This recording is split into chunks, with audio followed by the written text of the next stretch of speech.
Tu as bien fait de partir, Arthur Rimbaud. Tu as bien fait de partir, Arthur Rimbaud. Tes 18 ans réfractaires à l'amitié, à la malveillance, à la sottise des poètes de Paris, ainsi qu'au ronronnement d'abeilles stériles de ta famille ardennaise un peu folle, tu as bien fait de les éparpiller au vent du large, de les jeter sous le couteau de leur précoce guillotine. Tu as eu raison d'abandonner le boulevard des paresseux, les estaminets des pissenlires pour l'enfer des bêtes, pour le commerce des rusés et le bonjour des simples. Cet élan absurde du corps et de l'âme, ce boulet de canon qui atteint sa cible en la faisant éclater, oui, c'est bien là la vie d'un homme. On ne peut pas, au sortir de l'enfance, indéfiniment étrangler son prochain. Si les volcans changent peu de place, leur lave parcourt le grand vide du monde et lui apporte des vertus qui chantent dans ses plaies. Tu as bien fait de partir, Arthur Rimbaud. Nous sommes quelques-uns à croire le bonheur possible avec toi.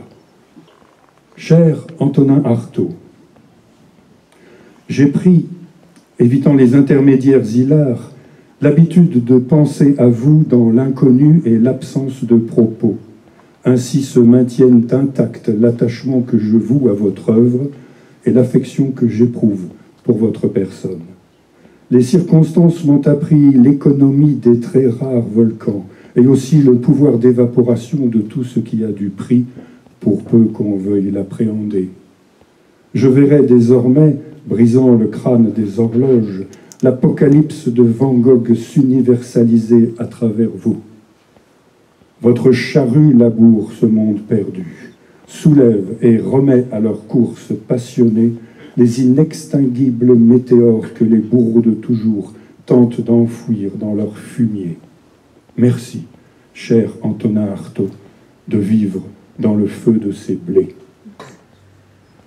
Et dans une autre lettre à Jean Paulhan, qui date du 11 mars 1948, j'ai reçu ce matin une longue lettre de Saint John Perse. Un désir de cette chère voix devrait trouver immédiatement son objet. On l'aimerait, du moins.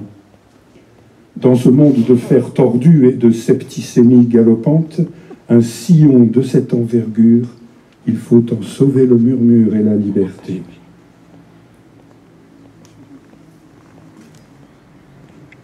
Un autre poète qui fascinait René Char, c'est Héraclite d'Éphèse.